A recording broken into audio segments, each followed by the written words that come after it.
नमस्कार, मैं श्रेया और आप देख रहे हैं बातें यूपी की। मैं हाजिर हूं दिन भर की 10 बड़ी खबरों के साथ।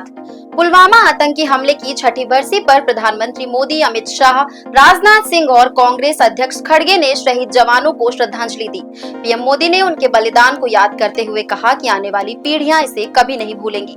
कांग्रेस अध्यक्ष ने शहीदों के साहस को सराहा और भारत माता के लिए उनके बलिदान को हमेशा याद रखने का संकल्प लिया। बता दें कि पाकिस्तान स्थित आतंकी समूह जैश-ए-मोहम्मद ने 14 फरवरी 2019 को पुलवामा में केंद्रीय रिजर्व पुलिस बल यानी सीआरपीएफ के जवानों को ले जा रही एक बस को निशाना बनाया, जिसमें 40 जवान शहीद हो गए। इसके कुछ दिन बाद भारतीय वायुसेना के लड़ाकू विमानों ने पाकिस्तान के अंदर बालाकोट में आतंकी शिविरों को निशाना बनाकर बमबारी की थी।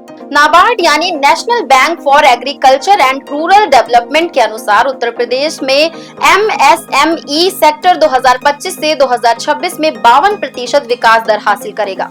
छोटे उद्यमियों द्वारा लोन की राशि 2.91 लाख करोड़ रुपए से बढ़कर 4.45 लाख करोड़ रुपए तक पहुंचने का अनुमान है। प्रदेश में 6.33 करोड़ छोटी इकाइयों में से 14% यूपी में है। एक जिला एक उत्पाद और युवाओं को कौशल विकास के तहत निर्यात और रोजगार में वृद्धि हुई है। सरकार का ध्यान बैंकों से लोन स्वीकृति और ईज ऑफ डूइंग पर है, जिससे राज्य की अर्थव्यवस्था को मजबूती मिलेगी। अब बढ़ते हैं अगली खबर की ओर। उत्तर प्रदेश में सरकारी डॉक्टरों की निजी प्रैक्टिस पर रोक लगाने के लिए चिकित्सा शिक्षा विभाग ने निर्देश जारी किए हैं। प्रमुख सचिव पार्थ सारथी सेन शर्मा ने सभी जिलाधिकारियों और मुख्य चिकित्सा अधिकारियों को आदेश दिए हैं कि 20 फरवरी तक रिपोर्ट प्रस्तुत करें, जिससे सरकारी डॉक्टरों के निजी प्रैक्टिस का विवरण हो। इस रिपोर्ट के आधार पर विभाग उच्च न्यायालय में चल रहे केस में अपना पक्ष रखेगा। यदि कोई डॉक्टर निजी प्रैक्टिस में लिप्त पाया गया तो उसके खिलाफ विभागीय कार्रवाई की जाएगी। उत्तर प्रदेश में तेल और प्राकृतिक गैस भंडार मिलने की संभावना प्रबल होती जा रही है। ओएनजीसी द्वारा बलिया और अलीगढ़ में किए जा रहे भू वैज्ञानिक सर्वेक्षण में सकारात्मक संकेत मिले हैं। बलिया के सागर पाली में 8 एकड़ जमीन लीज पर लेकर 3000 मीटर गहरी ड्रिलिंग शुरू हो गई है। वहीं अलीगढ़ के भवीगढ़ में भी खुदाई जारी है। गंगा बेसिन के बलिया से मिर्जापुर होते हुए फाफामऊ तक नए सिरे से सर्वे की योजना है। यदि भंडार मिला तो प्रदेश की अर्थव्यवस्था को बढ़ावा मिलेगा और हजारों युवाओं को रोजगार के नए अवसर मिलेंगे।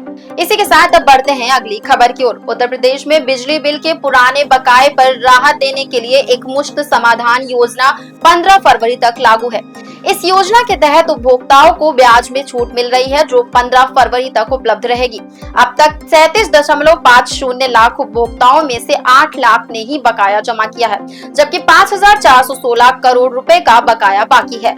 योजना में हिस्सा लेने के लिए उपभोक्ताओं को जल्द से जल्द बिल जमा करना होगा, ताकि वे इस योजना का पूरा लाभ उठा सकें।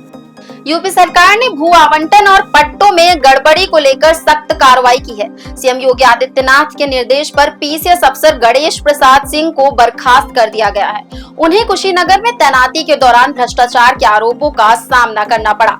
साथ ही बरेली सितारगंज हाईवे के भूमि अधिग्रहण में अनियमितता के कारण 2 अधिकारियों आशीष कुमार और मदन सिंह को निलंबित कर दिया गया है।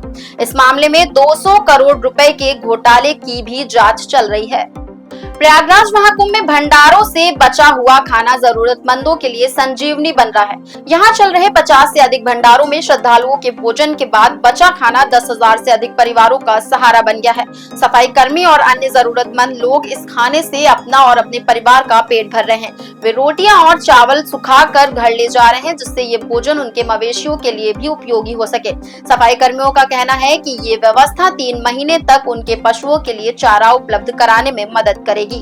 अब बढ़ते हैं अगली खबर की ओर। केडी सिंह बाबू स्टेडियम लखनऊ में 13 फरवरी को LLC 10 क्रिकेट टूर्नामेंट का उद्घाटन हुआ। पहले सीजन में 12 टीमें और 204 खिलाड़ी भाग ले रहे हैं, जिनके बीच 24 मैच 13 से 22 फरवरी तक खेले जाएंगे। उद्घाटन समारोह में उत्तर प्रदेश के उप मुख्यमंत्री ब्रजेश पाठक, वेस्ट इंडीज के क्रिस गेल और ऑस्ट्रेलिया के ब्रेट ली विशेष मेहमान रहे।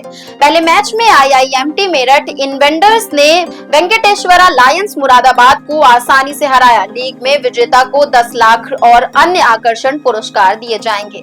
लखनऊ को शुक्रवार यानी आज 588 करोड़ रुपए की 114 विकास परियोजनाओं का तोहफा मिला।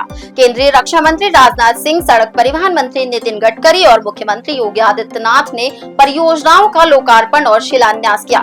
इनमें कबीर नगर आवासीय योजना, गोमती पर 4 लेन ब्रिज और बसंत कुंज तक मेट्रो परियोजना प्रमुख है। इसके अलावा खुर्रम नगर और मुंशी पुलिया फ्लाईओवर जैसे प्रोजेक्ट्स भी शामिल हैं, जो लखनऊ वासियों को जाम से राहत देंगे। सीएम योगी ने महाकुंभ के दौरान 50 करोड़ श्रद्धालुओं के भागीदारी का उल्लेख करते हुए विकास को प्रेरणादायक बताया।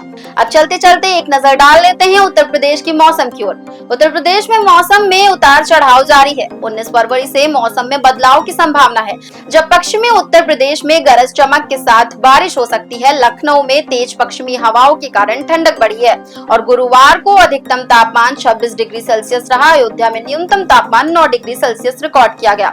आगामी सप्ताह में पश्चिमी उत्तर प्रदेश में बारिश के आसार हैं। शुक्रवार को भी तेज हवाएं चलेंगी और तापमान में मामूली वृद्धि हो सकती है।